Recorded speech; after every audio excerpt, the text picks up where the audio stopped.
며칠 전 한 신문사에서 이 결혼에 대한 청소년들의 인식을 조사한 기사를 본 적이 있습니다. 여기서 청소년은 14세에서 25세까지를 가리킵니다. 이 조사 대상이 되는 청소년들 중에서 결혼할 필요가 없다고 응답한 비율이 60%였습니다.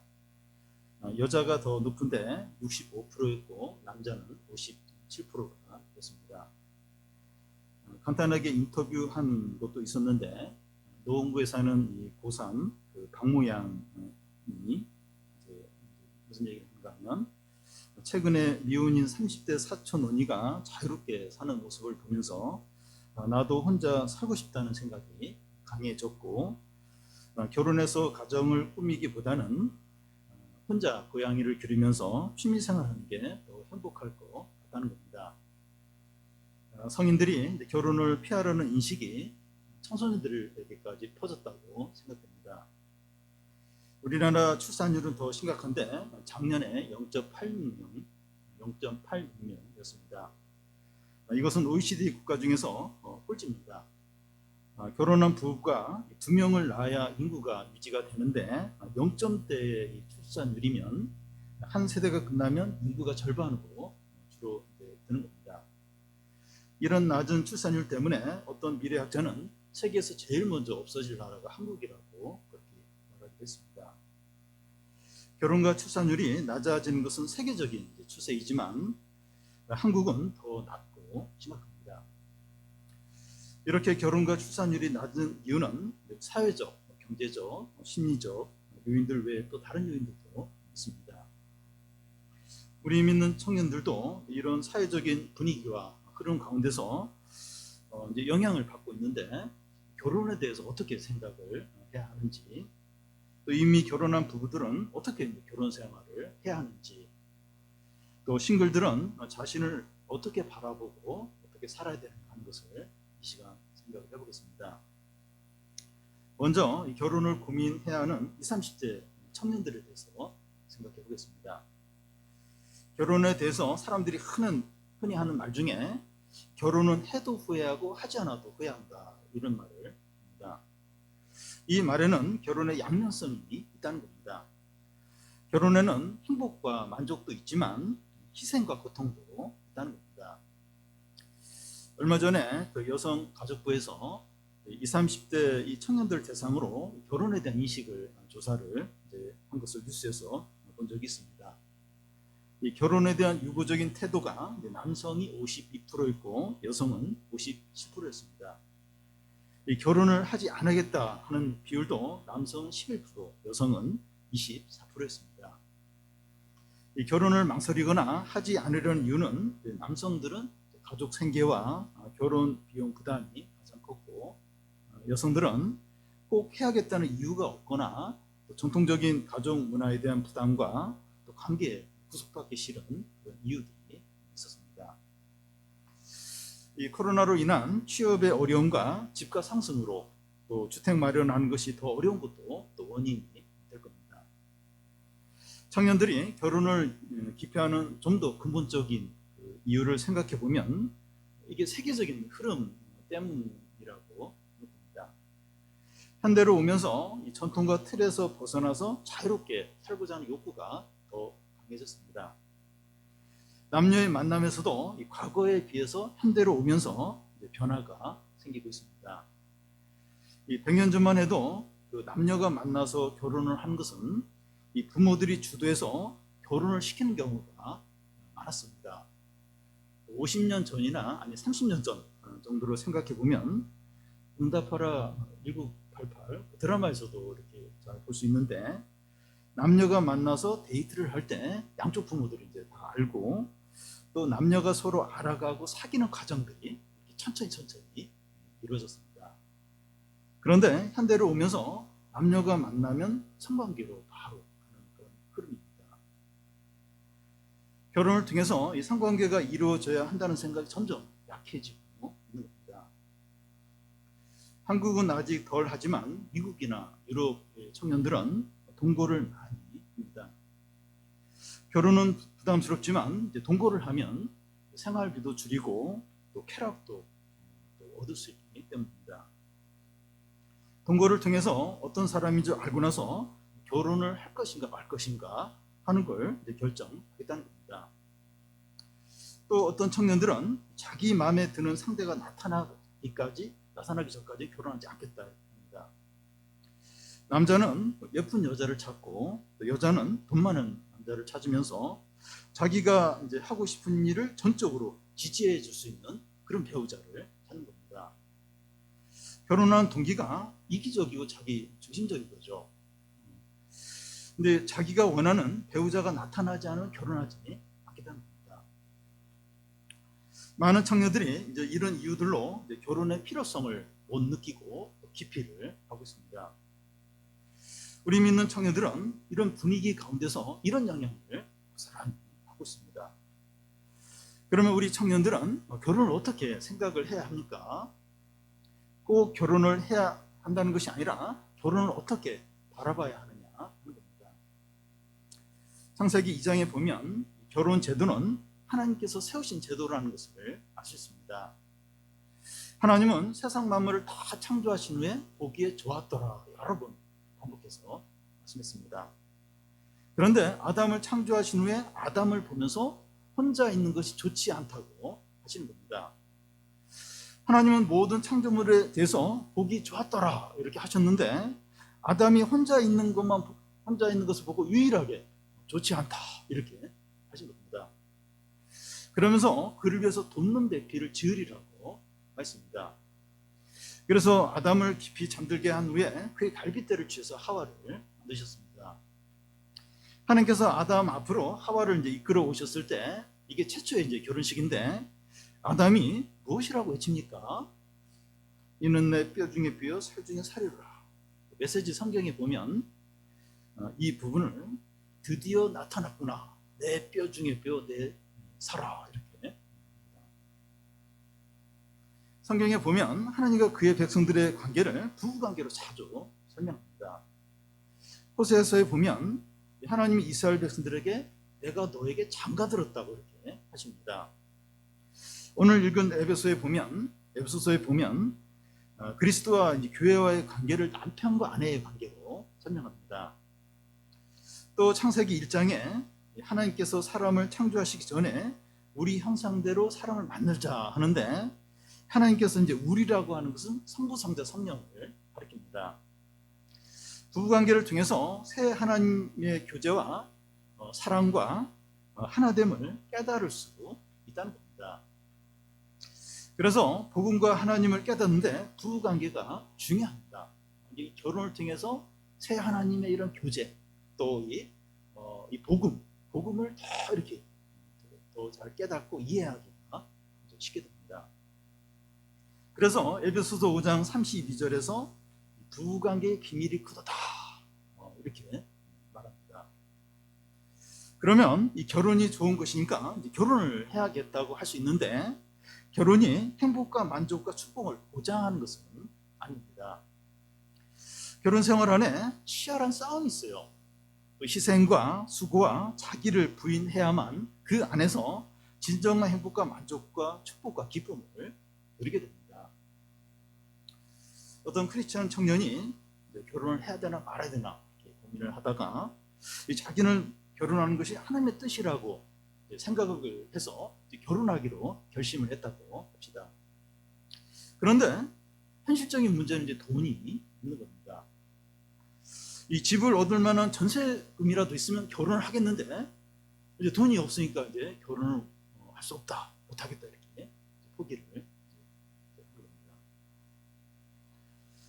저의 경우를 돌아보면 제가 결혼할 때 28살이었는데 뉴스케빈 선교회 강사를 하고 있었습니다. 저는 그때 이제 100만 원 보증금에 이제 월세로 이제 살고 있었습니다. 이 경제적인 것을 생각하면 결혼할 수 없습니다. 그런데 결혼을 했어요. 지금 저는 이제 부자가 되었다고 생각을 합니다. 객관적으로 볼 때 부자가 이제 그게 아니고 제가 어떤 상태에서 결혼했는가 하는 걸 생각해 보면서 비교해 보면 지금 부자다 이런 생각을 하게 됩니다. 만약에 제가 그때 경제적인 이유로 결혼을 하지 않고 혼자 이렇게 살았다면 지금처럼 부자가 되지 못했을 겁니다. 저희 경우를 모든 사람에게 해당되는 것처럼 이렇게 적용하는 것은 무리가 있을 수 있지만, 결혼을 하면 계산되지 않는 공급이 있다는 겁니다. 경제적인 부분이 중요하긴 하지만 결혼할 수 없는 결정적인 이유는 아니라는 겁니다. 청년들이 결혼을 기피하는 더 실제적인 이유는 결혼하면 손해보고 고생하고 불행해지고 또 마음에 드는 사람을 찾기가 힘들다는 겁니다. 남자들은 남자들 입장에서, 여자는 여자들 입장에서 이런 이유들이 있습니다. 그리고 주위에 행복한 부부보다는 불행한 부부들이 훨씬 더 많다는 거예요.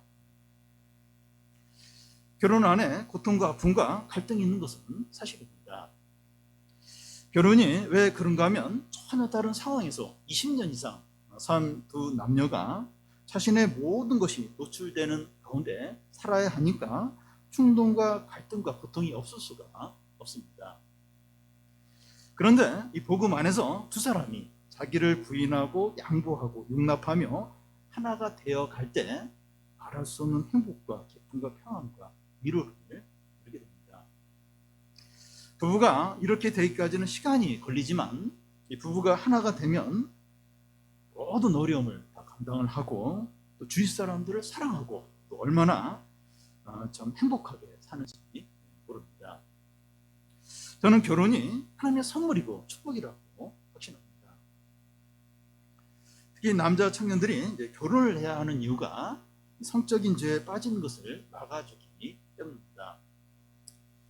고린도전서 7장 2절에 보면 음행을 피하기 위하여 남자마다 자기 아내를 두고 여자마다 자기 남편을 두라고 합니다. 창세기 2장에서 하나님이 이제 남자와 여자를 창조하셨는데 이 사람을 남자와 여자로 창조했다고 하는 것은 성을 주셨다는 거죠. 그런데 이 같은 2장에 보면 하나님께서 남자와 여자에게 둘이 합하여 한 몸이 되라고 하였습니다.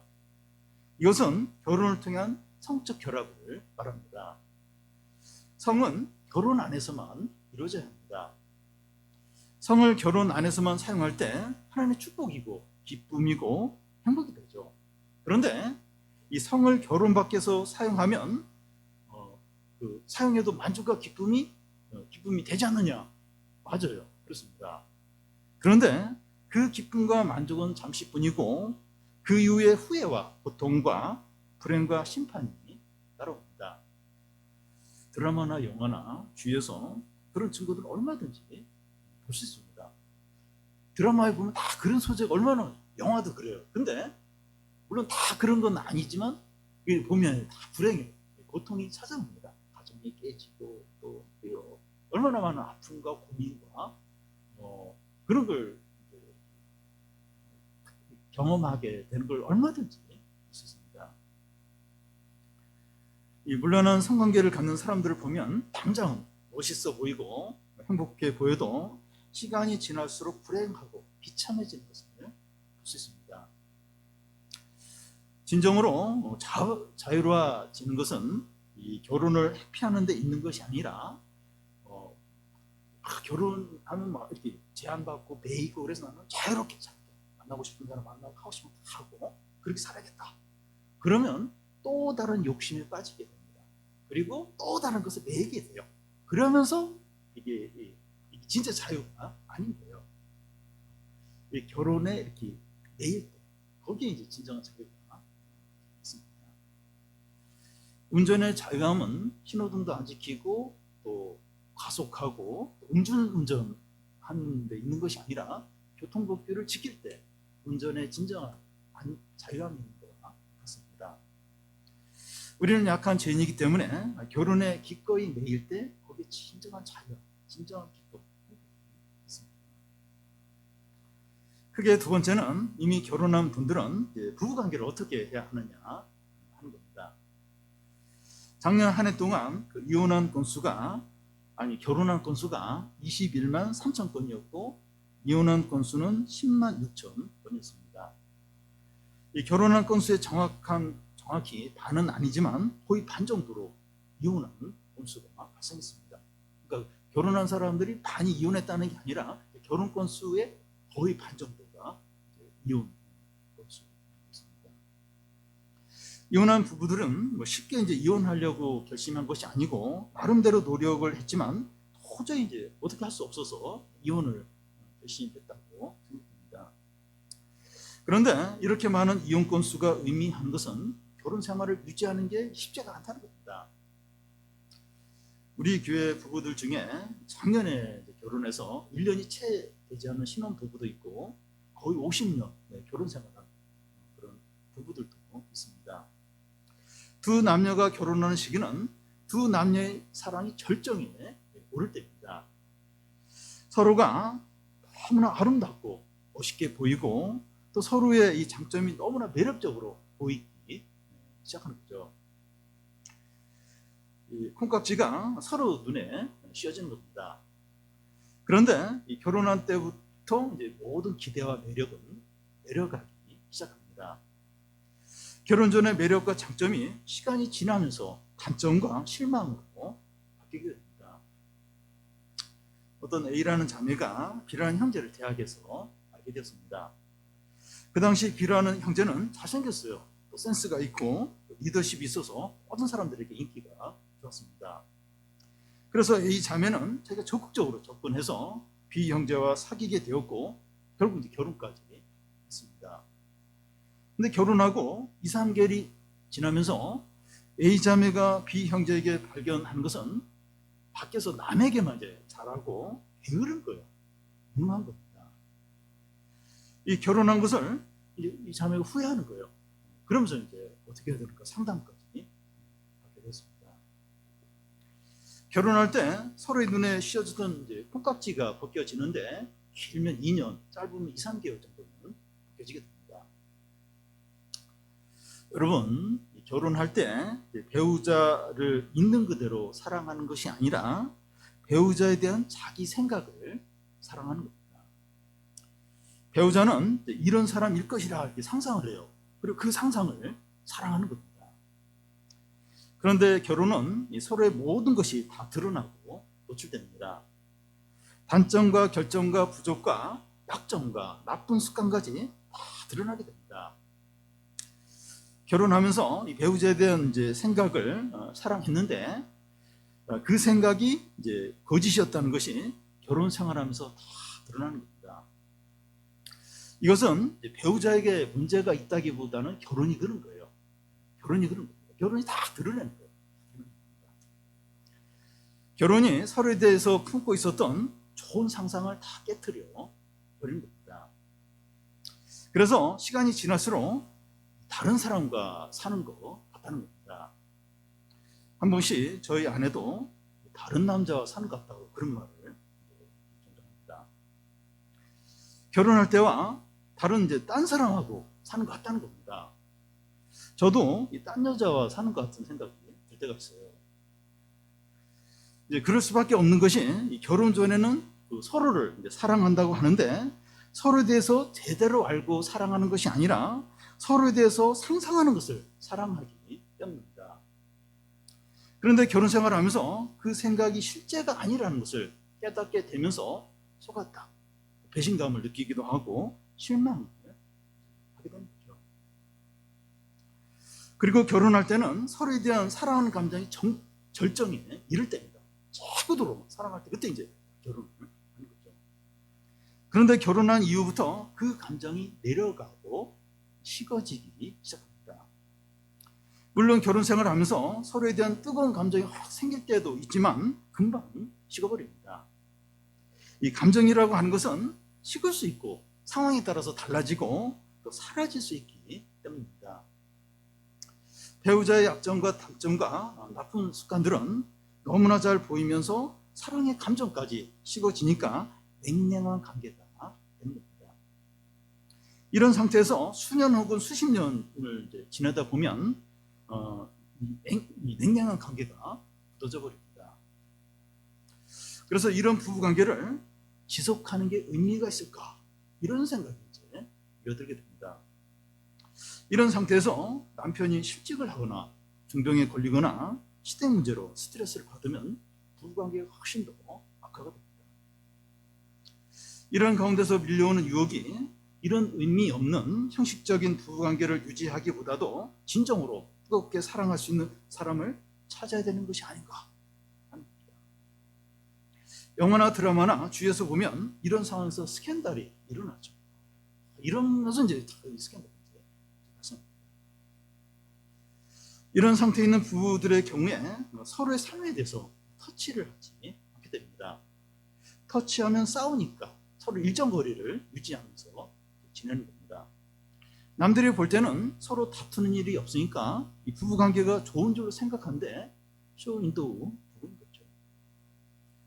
그런데 교회를 다니는 부부들 가운데서 쇼윈도우 부부들이 많을 수 있습니다. 사람들 앞에서 이제 부부관계가 좋은 것 같은데 실상은 그렇지 않은 거죠. 우리 이제 부부도 이제 쇼윈도우 부부가 되기 쉬운데 어떻게 해야 됩니까? 그럴 위험이 있어요. 그리고 현재 또 그럴 수도 있어요. 어떻게 해야 됩니까? 우리가 읽은 에베소서 말씀을 보면 이 부부관계를 그리스도와 교회 관계로 설명합니다. 교회가 그리스도에게 복종하듯이 아내는 남편에게 복종을 하고 그리스도가 교회에게 자신을 주시면서 사랑하신 것처럼 남편들도 아내를 사랑하라는 겁니다. 그런데 쇼윈도우 부부는 사람들 앞에서는 사이가 좋은 것처럼 할 수 있지만 이건 안 돼요. 이렇게는 못합니다. 아내가 어떻게 남편에게 복종하고 남편은 어떻게 아내를 사랑할 수 있습니까? 에베소서 5장 18절에 보면 성령 충만을 받으라 이렇게 말하고 21절에서는 그리스도를 경외함으로 서로 복종하라고 합니다. 성령 충만하고 예수 그리스도를 믿음으로 아내는 남편에게 복종하고 남편은 아내를 사랑할 수 있게 됩니다. 아내는 남편에게 복종하라 하는데 여자 청년들은 이것을 싫어해요. 이런 말씀 때문에 내가 결혼하지 않는다 이렇게 말하게 됩니다. 이 페미니스트들은 이런 말씀에 대해서 분노를 해요. 그런데 이 복종하는 것은 예수 그리스도가 하나님 아버지께 한 일입니다. 빌립보서 2장에 보면 예수 그리스도는 하나님 아버지와 모든 부분에서 동등하시지만 자기를 비워 십자가에 죽기까지 순종을 하셨다고 합니다. 하나님 아버지는 이런 예수 그리스도를 지극히 높이시죠. 예수 그리스도가 하나님 아버지와 동등하지만 복종하신 것은 위대한 일입니다. 그와 같이 하나님께서 남자와 여자를 하나님의 형상으로 창조하셨기 때문에 동등해요. 남자 여자는 모든 부분에서 동등합니다. 그래서 아내가 남편에게 복종을 하는 것은 비굴하거나 비참한 것이 아니라 위대한 일이에요. 예수 그리스도가 하나님 아버지에게 복종하신 것처럼 아내가 남편에게 복종하는 것이기 때문입니다. 그런데 열등하고 뒤떨어져서 이제 자기를 낮추는 것이 아니라 동등하거나 오히려 더 뛰어난데 자기를 제한시키고 낮추는 것은 아름답고 영광스러운 겁니다. 자녀들 앞에서 그 남편을 면박 주지 않고 이제 남편을 높여주는 거, 참 아내가 이제 존귀하게 이제 되는 거죠. 이게. 어떤 부인은 학교 다닐 때 남편보다 공부도 더 잘했어요. 그리고 재능도 많지만 사람들과 함께 있을 때 남편보다 앞서기보다 또 남편을 깎아내리는 그런 말을 하지 않고 새 남편을 이렇게 존중을 해줍니다. 남들은 그 아내가 얼마나 똑똑하고 유능한지 알아요. 근데 이렇게 자신을 이렇게 제한시키는 이런 모습을 볼 때 그 아내가 제일 빛나요. 그러니까 여러분 그 문학 형식 중에서도 시는 언어를 이렇게 제한합니다. 언어를 제한하고 추격하는데 그러니까 시가 아름다운 거죠. 그러니까 아내가 유능하고 똑똑하지만 자기를 제한시킬 때 빛나요. 아름답게 됩니다. 아내가 예수님을 믿음으로 남편에게 복종할 때 가장 아름답고 빛나게 됩니다. 남편은 아내를 사랑하라고 하는데 남편들은 자기는 나름대로 아내를 사랑한다 이렇게 쉽게 생각할 수도 있습니다. 그런데 바울은 이 그리스도가 교회를 위해서 죽은 것처럼 남편들은 아내를 사랑하라고 합니다.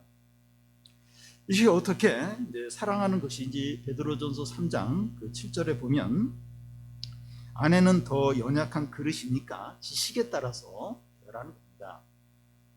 무슨 말인가 하면 그 남편은 아내에게 사랑을 표현할 때 아내가 알아들을 수 있는 사랑의 언어로 하라는 겁니다. 그러니까 이렇게 남편이 스페인어로 막 아내에게 사랑을 고백하면 못 알아들을 수 있어요. 그러니까 아내가 알아들을 수 있는, 그러니까 아내가 사랑을 느낄 수 있는 그런 방식으로 사랑을 해야 한다는 거죠. 교회 가족 그 영상 편지 이렇게 밴드에 이렇게 띄워놨는데요. 거기 한 남편이 그 영상 편지와 함께 봉투를 준비해서 아내에게 주겠다고 이렇게 하는데 이게 사랑의 언어죠. 아내가 뭘 좋아하는가? 봉투를 좋아해. 이게 이제 사랑의 이제 언어인 다른 거. 그건 못 느껴요. 어떤 남편은 비싼 곳에 가서 아내에게 외식을 시켜주면서 자기는 아내를 사랑한다고 그렇게 생각을 합니다. 근데 아내는 따라가기는 하지만 이 식사비가 아까운 거예요. 이 식사비를 생활비로 주면 내가 사고 싶은 거 살 수 있을 텐데 이런 생각을 이제 한다는 겁니다. 어떤 남편은 열심히 일해서 돈을 많이 벌어다 주는 것이 아내를 사랑하는 것으로 여깁니다. 물론 그것이 아내를 기쁘게 하지만 아내는 남편이 조금 돈을 덜 벌더라도 여유를 가지고 자기 이야기를 들어주고 같이 이렇게 시간을 보내주고 이걸 제일 행복하게 여기는 부인들이 있습니다. 예수님은 교회를 위해서 죽으면서 사랑하셨듯이 남편들도 아내를 위해서 죽어야 합니다. 무슨 말인가 하면 남편은 매사에 자기를 부인해야 돼요. 자꾸 자기 주장하고 자기 생각대로 하기가 쉬운데 자기 방식대로 하기가 쉬운데 그걸 매사에 이제 부인하고 자신의 권위와 힘을 아내를 사랑하고 섬기는데 사용하는 겁니다. 이렇게 자신의 가진 어떤 권위, 힘 이런 걸 자기를 주장하는데 쓰는 것이 아니라 사랑하고 섬기는데 쓰는. 아내는 남편에게 복종하고 남편은 아내를 사랑하라고 했는데 서로 당신이 먼저 하면 나도 하겠다 할 수 있습니다. 이것은 예수님의 마음이 아니죠. 배우자를 내 마음대로 하는 것은 불가능해도 나는 내 의지대로 할 수 있습니다. 배우자가 어떻게 하는 거 보고 하려고 하지 말고 내가 먼저 복종하고 사랑하라는 겁니다. 그러면 시간이 지나면서 배우자도 변하게 됩니다. 하는 거 보고 나만 손해보기 싫다는 거예요. 그러면 상대방을 막 이렇게 어떻게 할 수는 없어요. 나는 내가 마음 먹은 대로 어떤 할 수 있다는 거예요. 내가 이렇게 하는 거예요. 사랑하거나 복종하거나. 시간이 지나면 바뀌어요. 배우자도 정신이 바뀌게 됩니다. 부부관계에서 마지막으로 한 가지만 더 생각해 보면 이 부부가 시간이 지나면서 서로에 대해서 내가 생각한 이상형이 아니다 이런 생각을 할 수가 있습니다. 결점이 너무나 많고 내가 제일 싫어하는 스타일이고 전에는 안 그런 줄 알았는데 점점 시간이 지나면서 그렇게 이제 발견이 되고 또 함께 사는 것이 우울하고 불행하게 여겨질 수 있습니다. 그래서 더 이상 의미 없는 결혼 생활을 그만하고 나에게 맞는 이상형을 찾아야겠다 이런 생각을 할 수 있습니다. 그런데 이런 생각을 가지고 새로운 이상형을 찾다가 만나서 새로운 출발을 하는 경우에 그 사람이 이상형이 아닐 수 있다는 겁니다. 이 사람은 결혼을 자기 만족과 자기 행복을 위한 것으로 생각을 한 것인데 실패할 수밖에 없는 겁니다. 그런데 결혼은 그런 것이 아니고 부족한 남자와 여자가 만나서 하나가 됨으로 풍성하고 행복하게 된 것이죠. 그래서 결혼의 목적은 자기 만족과 자기 행복과 자기 중심적으로 생각하면 안 되고 배우자를 섬기고 희생하고 사랑함으로 배우자가 행복하고 아름답게 하는 데 목적을 두어야 한다는 겁니다. 결혼이 불행해지는 이유가 내가 행복해야 되고 내가 만족해야 되고 이런 식으로 자기 중심이 이제 그렇게 생각하면 결혼이 행복. 서로 그렇게 한번 생각한다고 해보시죠. 내 만족과 내 행복과 불행할 수밖에 없는 거죠. 그런데 참 부족한 사람들이, 참 죄인들이 만나서 서로 희생하고 섬겨서 상대방이 아름답고 존귀하고 영광스럽게 되는 걸 이제 다 목적으로 살면 상대방의 결정과 또 단점이 보여도 그게 그렇게 막 분노하고 실망할 일이 아닌 거예요. 나도 그런데, 나도 그런데. 배우자가 나 볼 때도 아마 그럴 텐데. 그러면서 이제 인정하면서 겸손하게 이제 서로 이제 만들어가는. 그걸 이제 결혼의 목적으로 삼으면 그게 이제 점점 돼가는 걸 보면서 너무 행복하죠. 감사하고 기쁨을 이제 누리게 되는 거죠. 그래서 이 결혼의 목적을 뭘로 사느냐 여기에 따라서 굉장히 불행하고 우울한 결혼이 될 수도 있고 아니면 뭐 그런 건 좀 있긴 있지만 소망 있고 기쁘고 어떤 뭔가 이렇게 어떤 행복을 이제 찾아가는 그런 결혼이 될 수도 있는 겁니다. 저는 이제 결혼식 날짜를 잡고 나서 일주일에 한 번씩 손으로 이제 빨래를 했는데 한 주 한 주 지나면서 이제 빨래를 몇 번만 하면 끝나겠구나 이렇게 생각을 했는데 결혼이 빨래에서 해방되는 그런 날로 이제 그때 조금 생각을 한 적이 있습니다. 예수 그리스도는 교회를 어떤 목적으로 사랑하셨습니까? 에베소서 5장 27절에 보면 자기 앞에 영광스러운 교회로 세우사 티나 주름 잡힌 것이나 이런 것들이 없이 거룩하고 흠이 없게 하려 하심이라. 결혼의 목적이 이런 것이라는 거죠. 서로를 사랑하고 섬기고 돌봐서 흠과 허물과 결점이 없이 아름답고 존귀하고 영광스럽게 만드는데 결혼의 목적이 있는 겁니다.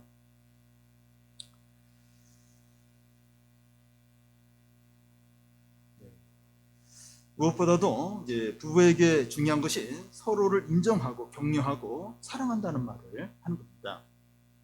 부부는 서로를 가장 잘 알기 때문에 서로에 대해서 해주는 말이 가장 큰 영향력을 미치게 됩니다. 다른 사람들이 남편을 다 무시해도 아내는 남편에게 당신 최고야, 가장 잘해 이렇게 하면 남편은 그런 줄 믿고 자신감을 갖습니다. 반대로 다른 사람들은 아내를 다 칭찬해요. 근데 남편이 아내를 무시하는 그런 말을 한다면 아내는 뒤에서 아무리 칭찬을 해도 자기는 비참하다. 나는 참 무능하다. 참 쓸모없다. 이렇게 이제 여긴다는 겁니다. 저도 아내에게 칭찬하고 인정해 주는 말을 뭐 잘못하기도 하고 어색해 하기도 하고 안 하기도 했습니다. 부부끼리 서로 인정하고 칭찬하고 사랑한다는 말을 자주 하시고 내 말이 내 아내에게 남편에게 가장 큰 영향을 준다. 맞아요. 최고의 어떤 힘과 기쁨을 주기도 하고 가장 힘들게 하는 그리고 가장 우울하게 만드는 이제 그런 어떤 역할을 할 수 있는 겁니다. 그래서 칭찬해주고 격려해주고 이런 말을 아끼지 말고 해줄 필요가 있어요. 마지막 세 번째는 싱글들에 대한 겁니다. 여기서 싱글은 독신으로 살기로 결심한 사람이나 결혼은 원했지만 또 결혼이 안 돼서 혼자 살고 있거나 아직 원하는 사람을 만나지 못해서 혼자 지내고 있거나 또 이혼을 했거나 이혼하지 않았더라도 어쩔 수 없이 혼자 지내는 사람들을 포함합니다. 세상에서는 이 독신에 대해서 비정상적이거나 뭔가 부족한 것으로 여기는 경향이 있습니다. 근데 성경과 기독교는 독신에 대해서 전혀 다르게 말합니다. 예수님과 바울도 독신이었습니다. 바울은 고린도전서 7장 25절 26절에서 독신에 대해서 뭐라고 말씀합니까? 처녀에 대해서 내 의견을 말하는데 임박한 환난으로 인해서 그냥 지내는 게 좋다는 겁니다. 이혼한 사람에 대해서는 그 27절에 내가 아내에게 매었느냐 노이기를 구하지 말며 아내에게 노였느냐 아내를 구하지 말라고 합니다. 38절에서는 결혼한 자도 잘하는 것이거니와 결혼하지 않는 자는 더 잘하는 것이라고. 세상의 외형은 다 지나가니까 각자의 부르심에 받은 대로 그 부르심대로 지내라는 겁니다. 그러니까 외형, 그러니까 뭐 결혼했든지 안 했든지 다 지나가는 거예요. 그러니까 우리가 천국에 가면 거기에서 더 이상 부부관계, 부모, 자녀 그런 게 없어요. 거기 가면 다 동등한 어떤 모두가 이제 그런 관계. 그러니까 이 결혼 관계는 여기서만, 이 세상에서만 존재하는 거예요. 그러니까 이 세상의 외형은 다 지나간다. 각자의 부름에 따라서 지내가는 겁니다. 결혼한 사람은 결혼 관계에서 지내고, 독신은 독신으로 지내고, 이혼한 사람은 그 상태로 지내라는 겁니다. 그러다가 결혼하고 싶어서 결혼해도 죄 짓는 건 아니라는 겁니다. 그렇지만 결혼에 너무 집착을 한다든지 결혼하면 너무 행복할 텐데 하면서 결혼을 우상시하지 말라는 겁니다. 원하는 사람을 만나지 못해서 독신으로 지내는 경우를 한번 생각해 보면, 원하는 사람이 아름다워야 하거나 또 돈이 많아야 하거나 자기가 원하는 것을 마음껏 해줄 수 있는 그런 사람을 말할 수 있습니다. 그런 사람을 찾아서 결혼을 한다면 그 결혼은 독신 생활보다 더 불행할 수 있습니다. 결혼을 이제 자기 행복과 이제 자기 중심적으로 이제 여길 때 불행해지기 때문이죠. 바울은 이 결혼보다 독신을 더 좋다고 했는데 어떻게 하면 그럴 수 있습니까? 결혼 생활이 풍성하고 행복하려면 부부가 성령 충만하고 예수 그리스도의 은혜가 있어야 했듯이 독신 생활도 같은 원리입니다. 결혼의 진정한 목적이 서로 편하고 성숙해지고 아름답게 되는 데 있는 것처럼 독신의 목적도 자유롭게 하고 싶은 거 마음껏 하면서 사는 것이 아니라 성숙해지고 영광스럽게 변하는 데 있습니다. 그러니까 이 결혼 생활이 행복하고 복된 이유가 그 하나님의 은혜와 또 예수 그리스도를 믿는 그 믿음 때문에, 그래야 이제 이 결혼이 복되고 행복한 것처럼 독신 생활도 마찬가지라는 거예요. 마음껏 하기 때문에 이렇게 행복하고 그게 아니고, 예수 그리스도를 믿고 하나님의 은혜를 누릴 때 이 독신 생활이 행복하고 풍성하다는 거죠.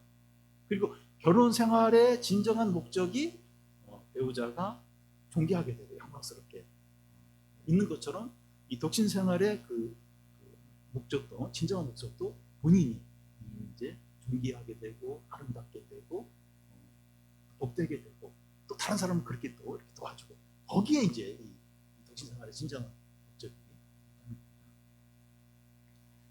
그러면 싱글은 이제 결혼 관계처럼 친밀함과 사랑을 나눌 수 없는데 어떻게 해야 됩니까? 교회는 큰 가족 공동체입니다. 싱글들은 이 가족 공동체 안에서 부부관계처럼 로맨스한 사랑을 나눌 수는 없지만 서로 사랑과 위로와 격려와 친밀함을 나눌 수 있습니다. 성도의 교제는 어떤 면에서 부부관계보다도 더 친밀하고 따뜻하고 풍성할 수 있습니다. 오늘은 가정주일인데요. 우리가 사는 이 시대는 참 어느 때보다도 혼란스러워요. 복잡하고 어렵습니다.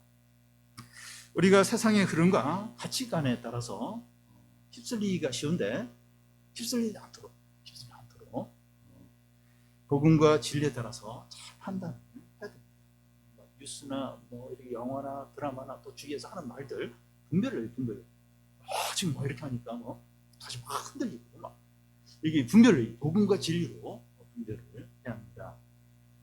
우리가 결혼을 했든지 싱글이든지 욕심과 자기 만족을 위해서 사는 것이 아니라 그러면 불행하게 돼요. 반드시 불행하게 됩니다. 싱글이든지 결혼이든지 자기 욕심, 자기 행복, 그걸 목적으로 하면 불행하게 돼요. 그렇게 사는 것이 아니라 각자의 부르심에 따라서 사는 겁니다. 각자의 부르심에 따라서 믿음으로 하나님의 은혜를 붙들고 사는 겁니다. 그래서 결혼한 분들은 배우자가 영광스럽고 존귀하고 복된 자가 되도록 최선대해서 돕고, 또 싱글인 사람들은 자신이 그렇게 아름답고 영광스럽고 풍경을 찾고 되도록 그렇게 해서 참 우리의 삶이, 우리의 결혼 생활이 함께 영광이 되고 나에게도 진정한 행복이